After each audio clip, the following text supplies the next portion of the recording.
we guide you through how to turn off call and messenger. So the first thing you need to do is to open your messenger app and tap your profile picture in the top left corner to access settings.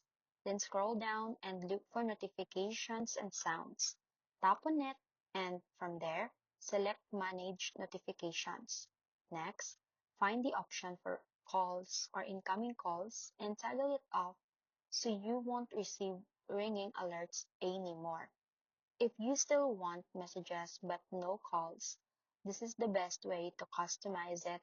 Another option is to go to privacy, then message delivery, and adjust who can reach you directly to avoid calls from unknown people. You can also mute specific conversations by opening a chat and tapping the name at the top and selecting mute, then choosing how long you want to stop notifications. And that's it.